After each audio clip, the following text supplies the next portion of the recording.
Welcome back to The Point. India is voting as it's never voted before. Right across the country, it's a higher turnout than 2009, and in many states, the highest ever. So is this a tide that will carry Narendra Modi to Racecourse Road, or is that a hasty conclusion? Joining me, India's top sociologist, Dipankar Gupta, one of the country's best-known columnists, Siddharth Bhatia, Gujarat's official spokesperson, as well as former Minister of the Gujarat government, Jai Narayan Vyas, and Congress spokesperson, C.R. Kesavan. Dipankar Gupta, 7 rounds of polling, 438 seats covered, and we have a turnout of 66.2%, which is roughly 8.2% higher than 2009. Or to put it differently, of the 28 states and union territories where polls have been completed, 26 have had a higher turnout than 2009, 14 have had their highest turnout ever. As a sociologist, how do you interpret that? Well, I think what's really happening is that this kind of voter turnout signifies a participation where I think most people want a change in the system as it is, and that is, I think, a very important feature, because if you look at some states such as UP, where the turnout has been higher, but in places like Amethi, it has been, surprisingly very low. Raebareli, surprisingly low. So you're saying that this high turnout is in fact a vote for change? It is indeed a vote for change. It's been the case in most instances when there's a high turnout. And in this particular case, I mean, if I may have another second or two, you have a high turnout in Gujarat, but the higher turnout in Vadodara. You have a high turnout in UP, but a lower than expected turnout in Raebareli. All of those prove your point? Yes. But the critical question, I suppose, Siddharth Bhatia, is this high turnout a Modi wave? Sitting in Bombay, how do you interpret this turnout? Bombay surprised us, as we all know, at about 3 o'clock or even 5 o'clock. We were all wondering whether we would pass the 38%. There was a lot of breast beating about it, and it turned out all 6 constituencies voted more than 50%, which is quite unusual, especially in places like South Bombay, where it's never reached this high levels for many, many years. So there are various ways of interpreting it. Yes, certainly change is one of them. The election commission's campaigns, NGOs, etc. have made a difference. Young people are very, very enthused. Difficult to say whether it will make a difference in terms of electoral fortunes. To give you an example, I mean, in Punjab, for example, a higher turnout may not necessarily, it may go against the incumbent. Quite true. In some places, it may go for the incumbent. So for, let's say, Mr. Modi or something. In Bombay, just sticking to Bombay for the time being. Don't take up Bombay now. I'm going to stop you. Don't take up Bombay now, because I'll come back specifically on Bombay to you in a moment's time. Let me take up the point, Mr. Vyas, that Siddharth Bhatia was making about Punjab, and let me also add to that Bengal. Both Bengal and Punjab have had perhaps some of the highest turnouts we've seen so far. 80% in Bengal, 70% in Punjab. But the fact is that these were identical turnouts to 2009. So rather than suggest a Modi wave, they may well suggest support for Mamta and opposition for the Akalis. There are many interpretations, and those interpretations may not necessarily suit the BJP. Well, Karan, what I believe is this is much more a complex phenomena than to draw a simplistic conclusion this way or that way. In the first instance, the increased voter turnout is definitely a vote for change. There is no doubt about it. Because the UPA 2 rule was so bad and the people were so fed up with it that definitely they voted for a change. But then due credit also should be given to election commission's effort, and also to the efforts made by media, and also the large number of young voters who are added. So far almost more than 20 crore voters have voted than the last time's average.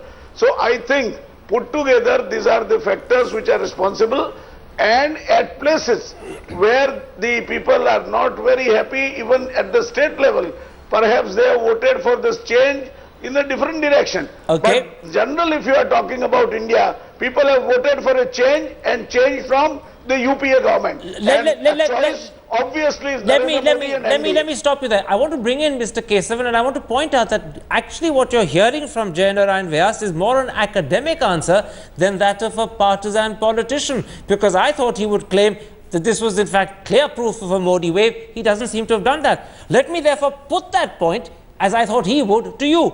In Gujarat, you've seen a 14.1% jump between 2009 and this time. And that's a phenomenal jump. In Vadodara, the jump has been 23%. I put it to you, are you looking at Mr. Modi taking perhaps 20 out of 26, or even, quite possibly, all 26 out of 26? Is that the prospect you face in Gujarat? Not at all. I'll I want to say that this higher voter turnout is a reaffirmation of faith in a democracy. Karan, I can hear my voice, but I'll still continue. Second thing is the Election Commission's voter enrollment and education program has been highly successful in enabling and enhancing voter participation. But coming back to this, saying that voter turnout translates into change, I think you can't be so, general or, generic or, too simplistic like that. So let me, just give you Can I just stop you for a moment? The world over, a high turnout has always been taken as an indication of a vote for change, which means usually a vote for the incumbent government. You're going against that established convention. Let me give you an example. Let's see what happened in Madhya Pradesh in the 2013 elections. Let's see, and it was a BJP government, it was voted in. Let's see what happened in Mizoram. It was a Congress government, it was voted in. So I think it's, fallacious to say that high voter turnout. I think the most important point is this. If you see, when you talk about high voter turnout, there is a general feeling that, the people who have not voted, who have been nonchalant, who stayed away from the elections are voting. That's partly true. If that happens, it's a way. But here, it's unprecedented. 12 crore voters out of 81.4 crore voters are new voters. You're looking at 14%. And these youngsters don't have the baggage of, the past. They are well informed and they have access to technology. I think, we should be fair. I'm not saying all the 12 crores are going to vote for the Congress or nor all the 12 crores are going to vote for the BJP. So I think they're going to make an informed choice. But one thing, Karan, if this is indeed a way for the BJP, I'm amused because Mr. Narendra Modi on April 21 in Firozabad, much before this controversy, attacked the Election Commission saying, I'll install... Let's not bring in irrelevant concerns. Let's not bring in irrelevant concerns. Let's keep a sharp focus. Let's not make this polemical. Let's try and make this analytical. I think there was a good example set by Jay Narayan Vyas, which you should emulate. But one point that Mr. Vyas made, which actually I do take on board, is that this is much more complex than a simple, straightforward equation that says a high turnout means bad news for the sitting government. I want to put to you what you make of Bihar. It's had a 15% greater turnout this time compared to 2009, even more than the turnout for Gujarat. And yet, analysts are now suggesting, particularly in the last 10 days, that the Muslim Yadav support for Lalu is firming up, and the BJP in private, even though not in public, is scaling down its expectations. So what does this high turnout of 15% more mean in Bihar? Is it going Mr. Modi's way? Is it going to Lalu Yadav in Congress? Who is it going to? You see, in general across the country, I think this election has been very contentious. Ideologically, it has been very fractious. People have attacked each other with venom and with a great degree of force. And all of that has brought people out in the open. And I think for the first time, all the old war horses are being tested in the open. I must also add another feature which we are not paying too much attention to, and that is this, that though the Aam Aadmi Party may not actually win as much as some people think they will, the fact of the matter is that they encouraged people to vote last time around, has given new voters a kind of fillip and boost that was probably not there earlier.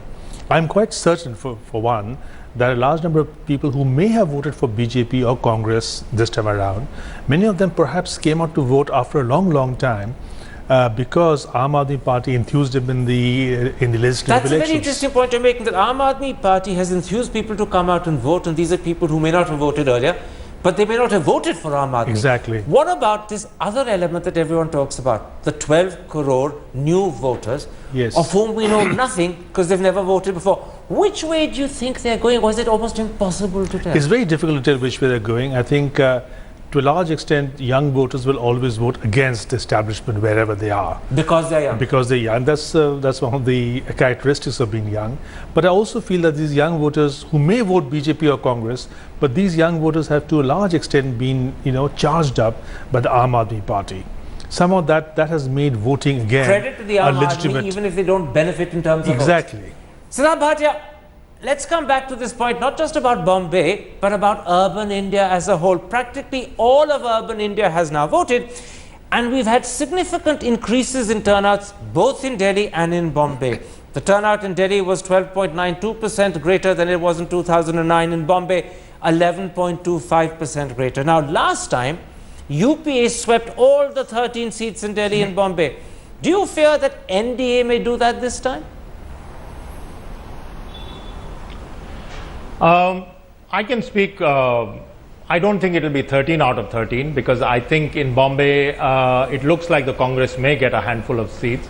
I don't know the Delhi situation intimately. Everyone says maybe AAP might get 1 or 2, but as Congress certainly may not. But what I find, I think taking off from some of the other points that were made, is that however you interpret this politically, what it means is that the voter is making a statement. In the urban context, the statement is as follows, that there's been too much talk about urban apathy and rural masses voting with great enthusiasm. But in the last few months, in the last couple of years especially, there's been a lot of talk about the system, how we need to change it, whether it's the AAP effect or whatever. And they want to now say that don't count us out. The young urban voter is on the not so young voter also is making a statement, saying that we count for something too, and just because we are just a handful of seats. So wherever you see higher numbers, a statement has been made of some sort. Now it could go against party A in some places, party B in some other places. In West Bengal, I suppose it will go towards Mamata Banerjee, but everyone is now taking elections seriously, this election. Let me stop you there. I want to bring in Jay Narayan Vyas. There was a very important point made by Siddharth Bhatia that the voter is making a statement. He's saying, I want to be taken seriously. And because you were good enough to speak analytically rather than polemically, I want to put this to you.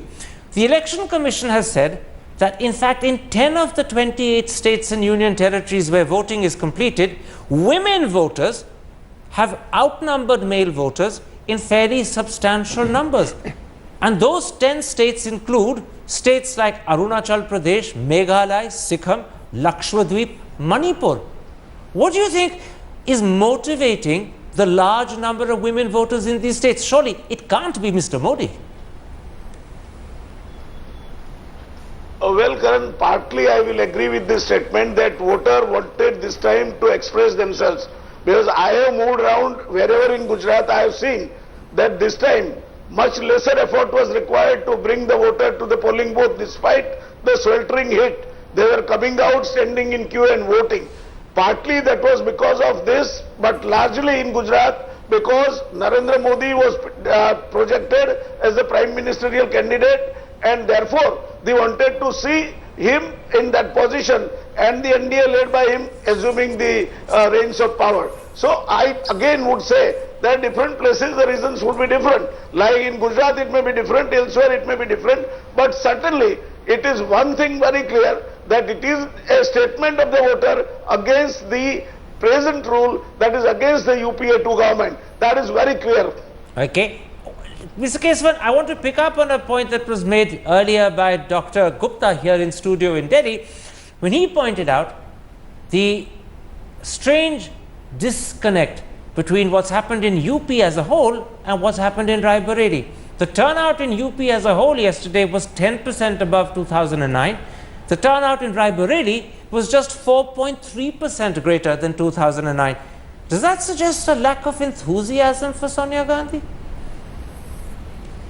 No, Karan, you're such an informed person. You're, you know history so well. I just want to quote you one figure. In 1977, when there was an emotional wave and the Congress party was swept out of power, there was a 5% increase in vote percentage. 60% of people voted, and the Congress party got 153. But when you see in 1980, when Indira Gandhi was swept back to power, she got 351 seats, much more than double of 153, but the polling was 4% less. It was 56%. So what I'm trying to say is it's not unvarnished pure arithmetic. There is a chemistry of local factors, And I think with respect to Rai Bareli, I think it's a bastion of the Congress party, and I think they have an emotional connect, and I don't think, I think it's unequivocal, we know what's the result going to be. But more importantly, I just want to make one point.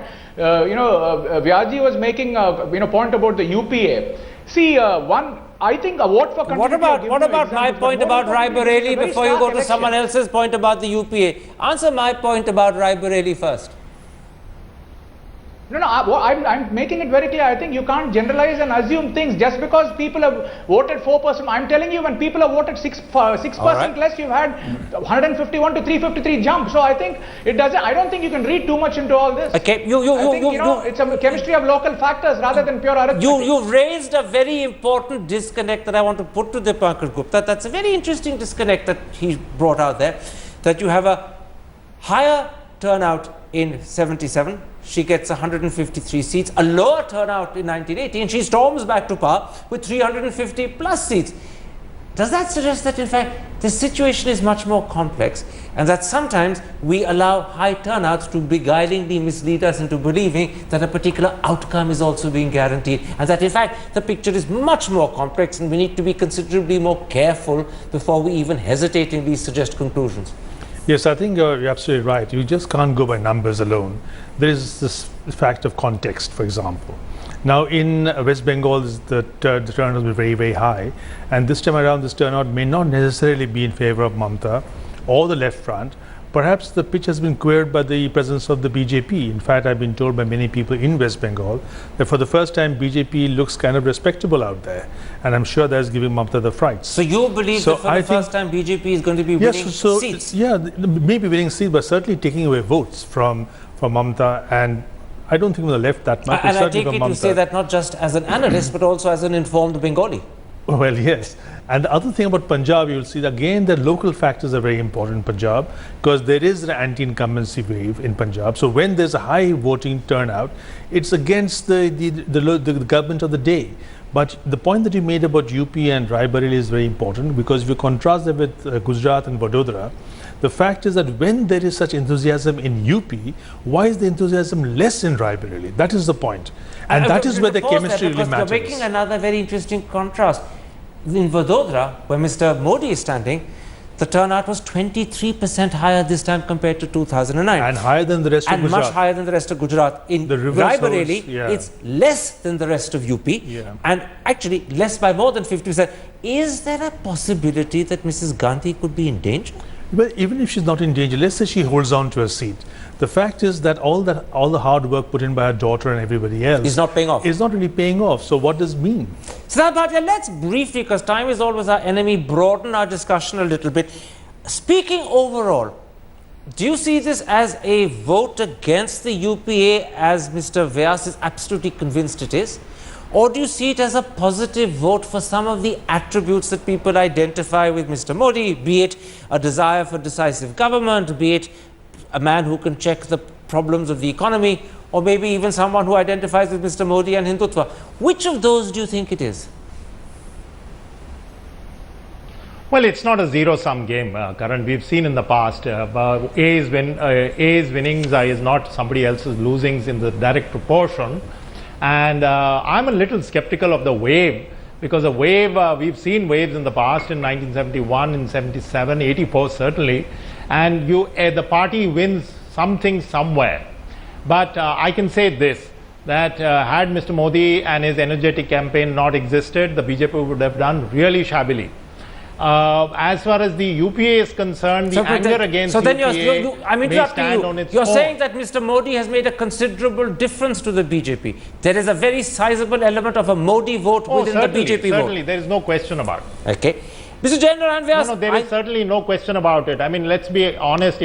If I were to be a little cynical, I would say it's the Modi Janata Party. I mean, let's be honest here. All right. But the Congress or the UPA losing is because of their own misdemeanors, and they will lose because I think the voter. But let's not go into why they're losing, why they're winning. Directly transfer to another party, I'm not so sure. It will get dissipated here and there. General Vyas, I know you don't both the things without connecting the two. General Vyas, I know you don't want to count your chickens before they're hatched. but are your eggs already cracking and are the little chicks struggling to get out? Look who's cackling. Sorry, Karan, if you can repeat your question, I'm not able to get you. All right, it was an attempt at witticism. I'll ask it more straightforwardly this time. I know you don't want to count your chickens before they're hatched, but are your eggs already cracking and are the little chicks struggling to get out? Well, I think it is wiser not to do that. You should not count your chickens before they are hatched, but you can certainly predict the possibilities, and I am sure the possibilities indicate the NDA performing much better than what it did in past and even may surpass the best of the expectations. Having said this, Karan, let me also add, when I compare Raebareli and Baroda, where my first-hand experience on ground at Baroda says that the youth and the Baroda voter was enthused not only to see that Mr. Modi wins, but he wins by a record margin. This is one of the reasons why it has resulted into sliding into partisan interpretation. Having been analytical up to now, resist the temptation not to be that way right to the end. Let me put this to you, Mr. Kesavan. The Congress party takes some hope in the fact that this has been a very long campaign, and as the campaign has gone on, the mood of the country could have changed, and you're hoping that the mood of the country will change in your favor. But what has been ignored when you make that argument is that the turnout has been persistently and consistently high right through the campaign. Does that continuing high turnout undermine your hope that the mood of the country could change over the 36 days of voting? No, on the contrary, I think, Karan, because the BJP has made a hit wicket, self-defeating hit wicket of making it a personality-centric rather than a policy-centric election, they've made it about a personality cult about Modi ji. And one thing we have to remember in the history of Indian elections, never has there been a polarizing figure like this.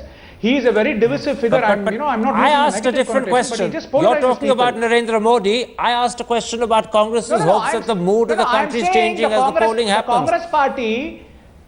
There are two things. The Congress party looks at it as a vote for continuity, and also it looks at it as a consolidation of forces against Modi ji. Because there are, if you see the voices around the country, a vote for continuity. Whether it's Mayawati, Mulayam Singh, Nitish Kumar. No, it's Do you a really vote believe for that? Party A vote and also for a vote continuity? for consolidation of the secular forces. Do you really believe the country is voting for more of the same? I know you're a Congress spokesman and you have to say things, but do you really believe it? Consolidation, sir.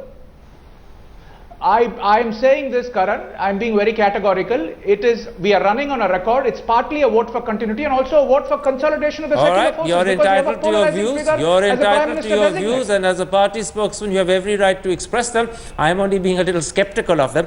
I want to end by putting this to you.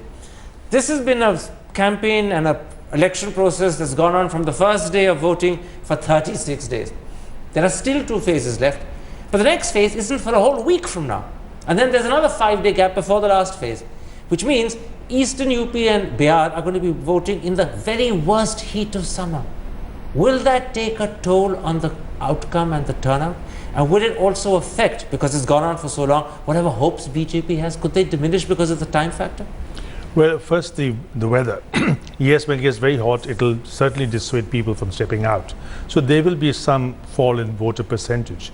Also, I think when it's a 36-day election, then the party that has the initial advantage begins to lose steam towards the middle. Could that be happening to BJP? I think it has happened to BJP, and the reason is simply this. It's not so much because Modi has failed to say the right thing at the right time, but when they sense victory, many of the party's underlings stay home. No. Party underlings get emboldened to come out and say the wrong things because they think they're going to win, and that spoils the pitch. Because a lot of things that BJP people have spoken in the meanwhile has not done well for the BJP, and this is simply because the campaign is so long drawn out. Had it been only 2 weeks, you careless and you say silly things. So in between, the people there who are not really spokespeople of the party suddenly get emboldened and they come out and they beat their chest and say things that I think Modi and the BJP will be ashamed of. When you're winning, silence is truly a golden virtue. Absolutely. All right, my thanks to you for joining me in the studio. My thanks also to my other 3 guests for joining me. And if you have been watching, thanks. Goodbye. Good night.